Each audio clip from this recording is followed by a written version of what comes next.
आणि या ठिकाणी जिल्हाधिकाऱ्याने ती जमीन वर्गी करून घेतली। आता त्यावेळेसही तुम्हाला बोललो होतो का मॅडम ही जी जमीन ही जागा हे लोक इथं असायची राहतात आणि ही जी सपाटीकरण केलेला विषय तुम्ही नव्हता त्यावेळेस, तर ही लोकांनी गावांनी या गावठांचा विस्तार झाला आणि गाव प्रस्थापित आणि ते निवडून आल्या कारणाने तर मतदार येते त्यांच्या घरा इथं त्याची नोंद येते ग्रामपंचायतला आणि त्या इकीला बी नोंद। आता त्यांनी ही जागा रिझर्व करून ठेवलेली आहे ध्यान साधण्यासाठी, बाजार तळासाठी, दवाखान्यासाठी आणि अजून काही प्रकल्प त्यांचा बाजार असेल तो आठवडी बाजार इथं भरत नाही। दुसरीकडे त्यांचं असं एक ध्येय धोरण आहे, शाळेचा सुद्धा विस्तार वाढतो, गावाचा विस्तार वाढल्यानंतर शाळेला सुद्धा जागा लागते, तलाठी कार्यालय नाही या गावामध्ये, एक ग्रामपंचायत कार्यालय, तलाठ्याला कुठं ते कार्यालय कुठं जागा मिळणार। या गावानं जर असं ठरवून हा प्लॅन केला होता का बा या ठिकाणी 200 सुविधाचं साधन तयार केलेलं आहे, त्याच्या सुखसुविधेच्या साधनावर तुम्ही असा एकदम हातोडा टाकणं किंवा जेसीपी लावून करणं, सर्वप्रथम तुम्ही जागा हस्तांतरित केली असताना कलेक्टरनं तुम्हाला वर्ग केली, मग त्या ठिकाणी जिल्हाधिकाऱ्यांनी यांना विषय घेतला नाही ना का संबंधित वसाहत कुठं आहे, किती त्याचं जागा आहे, त्यांचं काय म्हणणं आहे, त्या गावाचं काय म्हणणं आहे। असं जर विषय झाला असता तर हा प्रश्न तुमच्या उपस्थित झालाच नसता। सर्वप्रथम गावाच्या बाजूने तुम्ही विषय घ्यायला पाहिजे होता, संबंधित तलाठ्याला या पुन्हा कायम करायला पाहिजे होत्या, त्यांच्या इकीच्या नोंदी पाहायला पाहिजे होत्या आणि इकीच्या नोंदीनुसार ते गाव कुठं आहे, कसं आहे, किती क्षेत्रात बसलेलं आहे आणि त्यांनी कोणकोणत्या जागा रिझर्व केलेल्या आहे गावानं। आधी हा सगळा लेखाजोखा हा मनपाला किंवा जिल्हा कलेक्टर यांनी जो आदेशित केलेला आहे प्रशासकाच्या भूमिकेमधून त्यांनी तो मांडून तो कव्हर करायला पाहिजे होता, त्याच्या पुन्हा कायम करायला पाहिजे होता। आता तुम्ही गट घेतला एक आणि सपाटी करून जे व्यवस्थित लेवल जागा आहे ह्या ठिकाणी तुम्ही घेऊ पाहता। आणि राहिला दुसरा विषय, हे महसुली जंक्शनचा डोंगर आहे, हा जिल्हा कलेक्टरने त्याला मान्यता दिलेली आहे, मुरुम नेण्यासाठी, दगड नेण्यासाठी मान्यता, आणि ह्या सगळ्या गौण एवढे मोठे मोठे खड्डे जर झाले त्याचं शासनाला याचं ह्या लोकांनी भुगतान प्रदान केलेले आहे, तर त्या ठिकाणी तुम्ही तो प्रकल्प करावा, तिथे लेवल करावी, सपाटीकरण करावं आणि त्या ठिकाणी तो प्रकल्प राबवावा अशी मला कळकळीची विनंती या वस्तीच्या वतीने। आणि तुम्ही जे पत्र दिलेले ते आम्हाला पत्र आहे, तुम्ही जे म्हटलं ते का तो सातबारा परत आम्ही वापस करू, तुम्ही हा गटाचा सर्वप्रथम ज्या ठिकाणी तुम्ही घेणार आहे तिथे कुठल्याही वस्तीला कोणत्याही नागरिकांनी जे काय तिथं त्यांचं आहे त्याच्या नोंदी आहे, ज्या काय रेकॉर्ड आहे त्या रेकॉर्डच्या व्यतिरिक्त तुम्ही तो पुन्हा पहिलं कायम करायला पाहिजे। आणि अजंताचा रोज तुमच्यावर येणारच नाही, ज्या ठिकाणी लेवल केलेले त्या ठिकाणी तुम्ही जर जेसीबी लावत असेल आणि चांगले झाडं जर पाडत असेल तर ही चूक आहे। आणि दुसरा एक विषय, हा जर प्रकल्प होत असेल तर सगळ्यात पहिलं निसर्गरम्य वातावरण तयार करा, ऑक्सिजन प्लांट तयार करा। हे 5000 लोक जर आले तर या गावाचं ऑक्सिजन तुम्ही चोरणार नाही का, मग त्याचं ऑक्सिजनचं स्तर बी तुम्ही कायम करा आणि त्याच्यापासून जे होणारं प्रदूषण याच्यावरही तुम्ही लक्ष द्यायला पाहिजे। आणि त्याच्यानंतर ह्या गावाला त्याचं उपभोगण्याचं साधन सुद्धा मिळायला पाहिजे, ते दवाखाने वापरता आले पाहिजे, त्यांचे तो स्विमिंग पूल वापरता आला पाहिजे, ते रस्ते वापरता आले पाहिजे, ती लाईट मिळाली पाहिजे। आता ह्या सगळ्या सुविधा सोडून वंचित ठेवून तुम्ही जर हा प्लॅन करत असाल तर एक प्रकारे ह्या गावावर अन्याय, आणि हा अन्याय हे गाव सहन करणार नाही, या सहन करणाऱ्याच्या भूमिकेमध्ये ते नाही। आणि ज्यावेळेस तसा तुम्ही काही प्रकल्प करणार तर त्यावेळेस तो विरोध राहणार, त्या विरोधासाठी जर तुम्हाला जर हा जर विषय सल्लामसलतीचा करून जर आज तडजोड करणार असेल तर तुम्ही त्या खुणा या जनतेला घेऊन लेखी स्वरूपात ग्रामपंचायतला कळावं अशी मी विनंती करतो तुम्हाला। मी तुम्हाला धन्यवाद मानते की तुम्ही आपण सगळेजण सौदार्याने इथे बोलत आहोत। मला असं वाटतं की म्हणजे आम्ही इथे उंची दिसावं म्हणून वर बसलोय, तसं मी आणि तुम्ही सगळेजण सारखेच आहोत, तर आम्ही इथे खाली खुर्च्या टाकतो आणि आपण खाली चालेल का? बरं ठीक आहे। आता तुम्हाला ना मी ह्याच्या मागची पार्श्वभूमी की माउथ टू माउथ म्हणजे एकाच्या तोंडून दुसऱ्याला आपण म्हणत नाही का, मी आता ह्याच्या सांगेल तो चौथ्याला सांगेल आणि ते पाचव्याला तिसरंच कळतं जे की मी बोललेलीच नसते, असं बऱ्याच वेळेस होतं। त्याच्यामुळे ह्याच्यातून ह्या प्रकल्पाच्या बाबतीत बरेचसे गैरसमज झालेले असू शकतात असं मला वाटतंय एकंदर सगळं आता वातावरण पाहून। पहिली गोष्ट 2022 मध्ये काय घडलं ते मी तुम्हाला सांगते। 2017 पासून आपण कोणाला किती घरं पाहिजे आपल्या जिल्ह्यामध्ये शहरामध्ये PMAY अंतर्गत त्याची एक चाचपणी केली होती, तेव्हा साधारणतः 80,000 लाभार्थ्यांनी आपल्याकडे अर्ज केले होते महानगरपालिकेकडे की आम्हाला घर पाहिजे आहे प्रधानमंत्री आवास योजनेमधून। आणि त्याच्यामध्ये प्लस पॉईंट हा आहे की साधारणतः 10 लाखाची जर किंमत असेल, दोन प्रकारे आहेत, एक तर तुमचा प्लॉट असेल तर, पण प्रत्येकाकडे प्लॉट असू शकत नाही, म्हणून मग प्रधानमंत्री महोदयांनी आपल्या मोदीजींनी असं ठरवलं की ज्याच्याकडे प्लॉट नाहीये तर त्याच्याकडे महापालिका किंवा जी कुठली प्राधिकरण आहे त्यांनी घर बांधून द्यायचं आणि 2.5 लाख रुपये शासन आपल्याला देणार। त्याच्यामुळे साधारणतः प्रत्येक किंवा जर तो त्या तिथेच जर त्यांनी मोलमजुरी केली, मजूर असेल तर 2 लाख रुपये अतिरिक्त। त्याच्यामुळे इथे जी काही इथे घरकुल होणार आहेत तर साधारणतः 4 लाख रुपये शासनाकडून त्याला मिळू शकतात। 9 लाखाची किंमत आहे, म्हणजे वरचे पुन्हा 4.5 लाखच रुपये त्या व्यक्तीला टाकावे लागतील, अशी एक प्रधानमंत्र्यांच्या डोक्यामध्ये आयडिया होती. त्या आयडियाप्रमाणे मग आपण 80,000 आपल्या शहरामधून अर्ज प्राप्त झाले म्हणून शासनाचा पाठपुरावा सुरू केला. मग त्यावेळेस सन्माननीय खासदार आमदार यांनी सगळ्यांनी फॉलोअप घेऊन शासनाकडून आपल्याला जमीन दिली. तर तेव्हा ही 86 हेक्टर इथे तिसगावला दिली 227 मध्ये आणि 225 मध्ये 15 हेक्टर दिली. मग जेव्हा जमीन दिली तेव्हा आम्ही इथे प्रकल्प राबवायचं ठरवलं, पण प्रत्यक्ष जेव्हा साईटवर आलो तेव्हा लक्षात आलं की काही डोंगर आहे, काही खदान आहे आणि काही ठिकाणी लोकवस्ती आहे. म्हणून मग आम्ही शासनाला, महानगरपालिकेतर्फे आम्ही विनंती केली शासनाला की इथे ऑलरेडी लोक राहत आहेत आणि तेव्हाचे डिव्हिजनल कमिशनर सुनील केंद्रकर साहेब यांनी पण सांगितलं की जे लोक राहत आहेत त्यांना आपल्याला डिस्टर्ब करायचं नाही, जे आहेत तसेच आपण तिथे त्यांना राहू द्यायचं. म्हणून मग तुमची जी जमीन आहे ती जिथे राहत आहात तुम्ही ते आपण वगळलेलं आहे. ते वगळून जे उरलेलं क्षेत्र आहे किती आता 12 हेक्टर ना, 12.55 आणि तिकडे 5 पॉइंट, म्हणजे बघा 86 हेक्टर मधून फक्त 12.55 12.5 हेक्टर आपण ठेवलं आणि तिकडे जे 15 हेक्टर होतं तिथे फक्त 5 हेक्टर ठेवलं. ते कशासाठी, तर तुम्हा लोकांना कुठलाही त्रास होऊ नये म्हणून. उरलेली जमीन आम्ही पुन्हा शासनाला म्हणलं की तुम्ही तुमची जमीन वापस घ्या ऍज अ गायरान म्हणून किंवा खदान जे काही चालत, कारण की आम्हाला खदानला पण डिस्टर्ब करायचं नव्हतं आणि तिथे बरंच खदून ठेवलेलं असल्यामुळे पण आम्हाला ते प्रॅक्टिकल नव्हतं की तिथे आपण घरं बांधू शकू म्हणून, कारण की तिथे मटेरियल खूप टाकावं लागलं आणि त्या बॅक साईडला. मग हा सगळा विचार का केला तेव्हाच्या लोकांनी, तेव्हाचे कलेक्टर साहेब असो किंवा डिव्हिजनल कमिशनर असो किंवा मनपा आयुक्त असो. आता तुम्ही महापालिकेच्या दृष्टिकोनातून पहा, जर 86 हेक्टर प्लस 15 हेक्टर म्हणजे जवळपास 100 हेक्टर जर जागा आम्हाला मिळाली तर मग आम्ही ती घेऊनच घेतली असती का नाही, वापस कशाला करू. म्हणजे कुणीतरी शहाणा माणूस, मला जर 100 रुपये मिळाले तर मी कशाला वापस करायला पाहिजे. पण हीच भावना होती की जेवढं आपल्याला लागतं, जेवढ्यावर आपण करू शकतो तेवढं आपण करू. मग ह्याच्यामुळे झालं काय की आमचा प्रोजेक्ट जो होता 40,000 घराचा होता, तो आम्ही फक्त इथलंच नाही, पडेगावला आपली साईट चालू आहे, सुंदरवाडीला एवढ्याच क्षेत्रावर ऑलमोस्ट चालू आहे आणि हर्सुलला चालू आहे. ह्या 4 ठिकाणी आपल्या साईट चालू आहेत आणि ह्या सगळ्या साईटचं मिळून फक्त 11,000 घरं करत आहोत. म्हणजे त्याच्यामुळे आम्हाला पुन्हा सेंट्रल गव्हर्नमेंटला, केंद्र शासनाला सांगावं लागलं की 40,000 नाही, आम्ही 11,000 घरं बांधणार आहोत. आणि ते कशासाठी आपण करत आहोत की जे खरंच गरजू आहेत, ज्या लोकांना प्लॉट पण नाहीये, काही लोकांना, बऱ्याच लोकांना रमाई अंतर्गत पण पैसे मिळतात जर त्यांचा प्लॉट असेल, घर असेल तर. पण PMAY मध्ये कसं आहे की सर्वांसाठी आहे, म्हणजे तुम्ही कुठल्याही जाती धर्माचे असो तुम्हाला ते मिळू शकतं. त्याच्यामुळे आपण 11,000 पुरतच लिमिटेड ठेवलं. तर ह्याच्यामध्ये तुमच्या विरुद्ध अन्याय व्हावा, तुम्हाला ह्या घरातून काढून टाकावा असा कुठलाही विचार नव्हता आणि नाही पण, आणि तो आपण इम्प्लिमेंट पण नाही केला.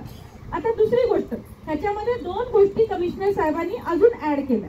कुठल्या ऍड केल्या आपण, की जसं की आता रस्ता रुंदीकरणामध्ये किंवा कुठल्याही विकास कामामध्ये, जसं की हे एक प्रकारचं विकास काम आहे, इथे आपण प्रधानमंत्री आवास योजना राबवणार आहोत.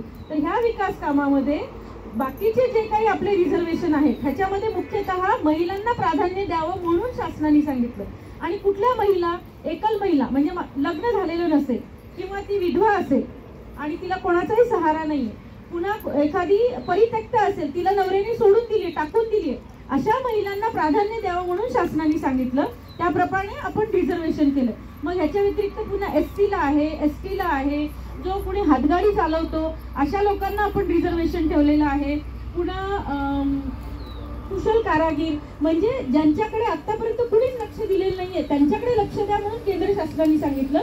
म्हणून आपण त्या प्रकारचे, म्हणजे घरकाम करणारी बाई असो, बऱ्याच ठिकाणी काय होतं, म्हाडाच्या घरांमध्ये बऱ्याच उच्चस्तरीय लोकांना त्यांचे रिझर्वेशन आहेत. आपण उलट केलं, आपण खालून वर गेलेलो आहोत, म्हणजे त्या लोकांना आपल्याला घरं देता येतील प्रायोरिटीवर. मग अशा प्रकारची आपण आरक्षण केली.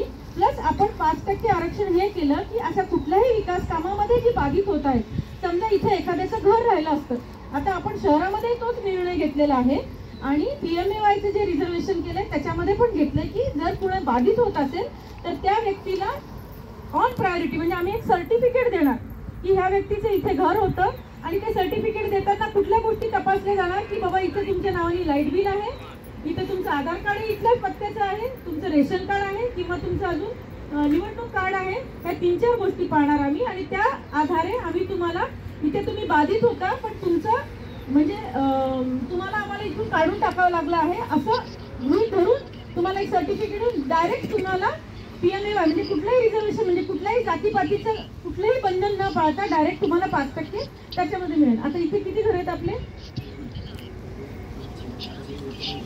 किती झाले?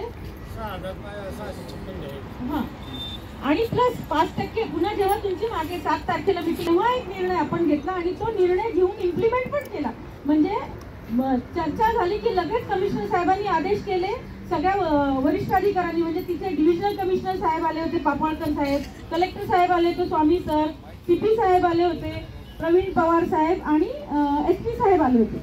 हे सगळे वरचे वरिष्ठ अधिकारी आले आणि त्यांनी अजून एक आम्हाला सूचना केली की जे इथले तिसगावच्या आजूबाजूला राहणारे तिसगाव मधले जे लोक आहेत त्यांना जर घर घ्यायचं असेल तर त्यांना पण प्रायोरिटी दिली पाहिजे. भलेही तुमचं तिथे घर असेल तरी तुम्ही या फ्लॅटमध्ये राहू शकता, तर तुम्हाला पण या आरक्षणाचा लाभ मिळाला पाहिजे. मग आपण अजून काय केलं, अजून 5% आरक्षण फक्त आणि फक्त तिसगाव करता घेतलं. ही तुम्हाला माहिती कुणी देऊ शकत नाही, कारण की कोणालाही माहिती नाही. म्हणजे ही जी गोष्ट आहे तुम्ही तुमच्याकडनं आज जे आलेले आहे पदाधिकारी म्हणा किंवा तुमचे प्रतिनिधी यांनाही माहिती नाही, कारण की महानगरपालिकेने त्यांच्या स्तरावर केलेली कारवाई आणि आम्ही ह्याची पेपरमध्ये पब्लिसिटी नाही केलेली जास्त. तर 10% आरक्षण 6,500 घरं जे आहेत तिथे तुमचे साधारण किती घरं असतील सांगा बरं मला. तर त्या घराबरोबर हे घर पण कसं 10% आरक्षण झालं, विकास कामामध्ये बाधित आणि जे तिसगावला राहतात ते. तर 6,500 घरामध्ये 650 घराचं ऑलरेडी तुमच्यासाठी रिझर्वेशन झालेलं आहे. उरलेलं जे आहे ते पण तुम्ही वेगवेगळ्या प्रवर्गामधून घेऊ शकता. तुमचं रजिस्ट्रेशन कारण आधी झालेलं नसणार आहे. जेव्हा 2017 आणि 21 मध्ये आम्ही ऑनलाईन रजिस्ट्रेशन केलेलं होतं तेव्हा तुमचा नक्कीच सहभाग नसणार आहे. पण आपण हे 10% वेगळे ठेवलेले आहेत, त्याच्यामुळे तुम्ही ह्याच्यामध्ये 100% येऊ शकता. आणि तुम्हाला काय मिळू शकतं, कारण की तुम्ही ऑलरेडी लो इन्कम ग्रुपमध्ये आहात, म्हणजे तुमचं उत्पन्न गट कमी आहे. दुसरी गोष्ट ही आहे की तुमचं हे जे घर आहे तर ते आधार लिंक नाही आहे. म्हणजे PMAY मध्ये काय आहे योजना की तुमचं एखाद्या ठिकाणी घर असेल तर तुम्हाला घर मिळणार नाही नव्याने, पण ते कुठलं रजिस्टर्ड असेल तर तुमचं हे नाही, त्यामुळे तुम्ही याच्यातून पात्र लाभार्थी आहात. प्लस ही योजना चालू म्हणजे आता तुमच्या लक्षात आलं असेल की ह्या योजनेमुळे तुम्हाला घर मिळणार आहे, तुम्ही घरापासून वंचित नाही होणार आहे.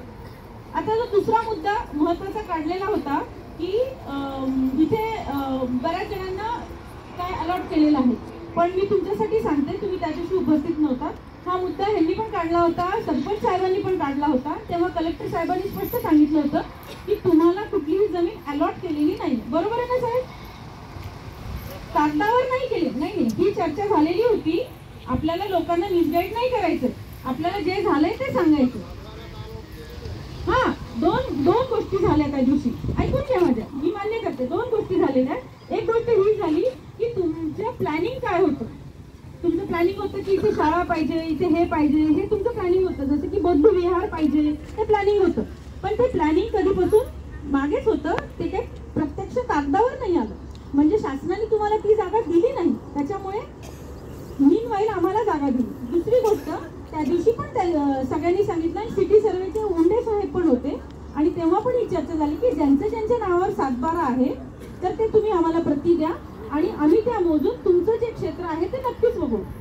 जर त्याची माहिती जर वरपर्यंत नसेल, तलाठी मंडळांनी वगैरे दिलेली नसेल आणि त्यांना जर अलॉट केलेलं असेल तर ते नक्कीच क्षेत्राचा ते विचार करतील. ह्या दोन्ही गोष्टी झालेल्या आहेत. म्हणजे असं नाहीये की ज्यांचं नाव आपण तिथेच राहिलो, पोरा वेळाला तर आपण घेऊ शकतो ना. 18 वर्षाच्या नंतर कुणीही मुलाला पात्र आहे, तो उद्या पोराचं लग्न झालं तर तो इथे फ्लॅट घेऊ शकतो. आता आपण तिथे राहतो त्याच्याबरोबरच आपण इथे राहू शकतो. आणि आता इथे राहिल्यानंतर जे अम्युनिटी स्पेस नावाची गोष्ट आहे तर तिथे शाळा, आरोग्य केंद्र ह्याच्यासाठी ती प्रोव्हिजन आहे. त्या अम्युनिटी स्पेसमध्ये तुमचं जे स्वप्न होतं की इथे शाळा असली पाहिजे, हे असलं पाहिजे, तर ते इथे नक्कीच पूर्ण होणार. त्या अम्युनिटी. आता बौद्ध विहाराचा जो महत्वाचा मुद्दा आहे, त्या दिवशी पण कमिशनर सरांनी सगळ्यांना सांगितलं की आधी आम्ही बौद्ध विहारासाठी म्हणजे ही जी जागा आहे ती ओपन स्पेस मध्येच टाकली होती. हे तोडून कुठलीही इमारत बनवण्याचा कधीच प्लॅन नव्हता. म्हणजे माझ्यावर विश्वास ठेवा तुम्ही आणि तुम्ही कुठलेही कागद पहा, असं कधीही नव्हतं ठरलेलं की हे तोडून आपण काही करणार आहोत. उलट हे कसं वाचू आणि ह्याचं अजून कसं चांगलं बनवता येईल ह्याच्यावर भर देण्यासाठी कमिशनर साहेबांनी आम्हाला काही सूचना दिल्या. तर जेव्हा तुमच्याशी सगळ्यांशी भेटी वगैरे झाल्या आणि त्या दिवशी साहेबांनी यांना सांगितलं की बौद्ध विहार संरक्षित करून अजून चांगलं कसं करता येईल ह्याच्याकडे तुम्ही भर द्या म्हणून श्रीकांत साहेबांनी सूचना दिली. लगेचच PMC ह्यांना इथे बोलवायचं कारण तेच आहे, कुठला कागद जर दाखवायची वेळ आली तर तुम्हाला दाखवू शकतो. मग PMC ला आणि कॉन्ट्रॅक्टरला आणि आमच्या टाउन प्लॅनिंगला सूचना दिल्या. त्याच्याप्रमाणे आपण काय केलं की हा एरिया वाढवला, हा एरिया मागेपर्यंत वाढवला, म्हणजे ते तिथपर्यंत पुतळ्यापर्यंत आपल्याला डायरेक्ट जाता येईल अशा पद्धतीने आपण वाढवलेलं आहे. आणि इथे जी मागच्या साईडला जी इमारत होणार होती ती आपण दुसरीकडे शिफ्ट केलेली. त्याच्यामुळे बौद्ध विहाराला कुठलाही धक्का लागणार नाही. उलट पक्षी आपण कॉन्ट्रॅक्टर कडून त्या दिवशी बोलून घेतलं की हे अजून चांगलं मी कसं करून देईल, म्हणजे हे जे आहे आता आपलं साधं आहे ह्याच्यापेक्षा चांगलं बांधता येईल आपल्याला केलं आहे. आणि हे जे बाकी 1-2 पुतळे जे आहेत ते इथे कसे काय शिफ्ट कर, कारण की आता तुम्हाला सांगते की हे रोडमध्ये प्रपोज रोडमध्ये आहे. पण कुठलीही गोष्ट इकडून तिकडे बसू नये असं नाही ना. आपण देवाला पण हलवतो की नाही घरामध्ये, जेव्हा रोज पूजा करतो, आज पूजा केल्यानंतर गणपती इकडे जातो, महादेव तिकडे जातो का नाही, तसं हे जे 1-2 पुतळे आहेत ते इकडे शिफ्ट करून त्याचं प्रॉपर कसं नियोजन करता येईल ह्याचं आपण 100% तुम्हाला कॉन्फिडन्स मध्ये घेऊनच विचार करणार आहोत. तर हे जे सगळं असं आहे अशा पद्धतीने हे विकास होणार आहे. आणि ह्याच्यामुळे आपण ह्यांना हे पण म्हणू शकतो की जे आपण इथे काम करणारे कॉन्ट्रॅक्टर कडे जे आहेत त्यांना जे ॲडिशनल 2 लाख आहेत, जर कोणाची मुलं शिकलेली नसतील, जे बाहेर काम करत असतील रोजंदारीवर, ते इथे नक्कीच काम करून त्यांना पुन्हा ॲडिशनल 2 लाख रुपये मिळणारच आहेत किंवा पगार तर मिळणारच आहे ना कामाचा. तर इथे जर योजना राबवली गेली तर विकासाच्या दृष्टीने फायदाच होणार आहे. आता राहिला प्रश्न की पर्यावरण, तसं इथे खूप झाडं नाही आहेत, 100 आहेत. महानगरपालिकेचं स्वतःचं गार्डन डिपार्टमेंट आहे. मी माननीय आयुक्तांकडून तुम्हाला शब्द देते की जे काही आहे इथे नक्कीच ग्रीनरी जास्त डेव्हलप होईल. आमचं स्वतःचं गार्डन आहे, आम्ही स्वतः झाडं लोकांना विकतो, तर इथे नाही लावणार का? जेवढी झाडं तोडच्या नातेवाईकांना कुणी बाहेर राहत असेल तर त्याला पण काम मिळू शकतं, आजूबाजूला वाळूज परिसरामध्ये राहणाऱ्या मुलांना काम मिळेल. आणि घर तर 100% 650 तर रिझर्वेशन आहेच. तर आता ह्याच्या व्यतिरिक्त कोणाला काही शंका असेल तर नक्की विचारा. दुसरी गोष्ट माझी ही आहे, तुम्हाला सर्व सन्माननीयांना विनंती की तुमच्याकडे जे काही 7-12 वगैरे आहे त्याच्यासाठी धोंडे साहेब आहेत, तलाठी आहेत, तुम्ही त्यांना द्यावे आणि मोजणीसाठी आम्हाला सहकार्य करावं, जेणेकरून मग तुम्हालाही त्रास नाही होणार आणि मग आमची पण योजना रखडली तर आम्हाला पण त्रासदायकच होणार आहे. तर आम्हाला जेवढं शक्य एखादा ह्याच्यामध्ये एखादी बिल्डिंग कमी होऊ शकेल, ह्याच्यापेक्षा जास्त काही होणार नाही. सहकार्याने आपण इथे एक चांगला प्रकल्प उभारू. आता इथे वाळूज आपल्या डोळ्यासमोरच आहे, तिथले लोक पण इथे येतील आणि हा पूर्ण एरिया डेव्हलप होईल. 4 लोकांनी इथे तुमच्याकडे दुकानं वगैरे काढली तर ते दुकाने चांगले चालतील. एखाद्याने किराणा दुकान काढावं, एखाद्याने काय काढावं, काही प्रॉब्लेम नाही. तुम्ही त्याबद्दल तुम्हाला काय कसं करता येऊ शकतं त्याबद्दल तुम्ही जिल्हाधिकारी महोदयांना जर परवानगी मागितली तर ते नक्की देतील, त्यांच्या हातात असेल तेवढं ते पण करतील. त्याच्यामुळे तुम्हाला पण रोजगार उपलब्ध होईल आणि आहेत त्या लोकांना पण चांगल्या संधी मिळतील. विचारणा करण्यात आली का, त्यांच्याकडून NOC घेण्यात आली का? हा विषय पूर्ण जिल्हाधिकारी महोदयांचा आहे आणि हा त्या दिवशी चर्चा झालेली आहे. मला आठवतं जिल्हाधिकारी साहेबांनी आपले अंजनजी होते, सरपंच महोदय आहे, ह्या सर्वांचं समाधान केलेलं आहे. त्यांचे उत्तर मी देणं योग्य नाही. याच्यात काय ती सोडण्यात येईल. मग त्याच्यानंतर जर असं पत्र निघत असं तर यांनी काय विचार करायचा, त्यांनी काय विचार करायचा याच्यावर समजलं पाहिजे ना. कारण हे पत्र निघाले पाहिजे. अहो मॅडम हे पत्र निघाले परत कलेक्टर साहेबांचं नाही म्हणजे हा विषय अहो मॅडम आपण जेव्हा या हा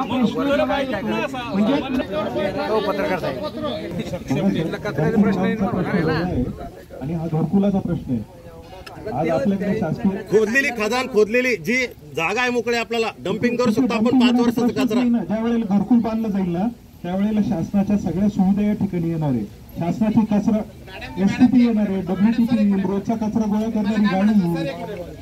अरे कचऱ्यासाठी वापरणारी जागा असं म्हणायचं मला. एक गोष्ट आम्हाला सांगितली महानगरपालिकेला, एकच सेकंड मला एवढं सांगा, तुम्हाला इथे पाणी मिळतं का, हक्काचं पाणी मिळतं का, नळ कनेक्शन आहे का, नाही. तुमच्याकडे ड्रेनेज आहे का शहराला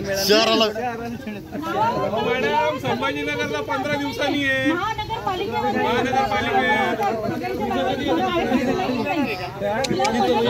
आम्हाला पण कचरा उचलतो.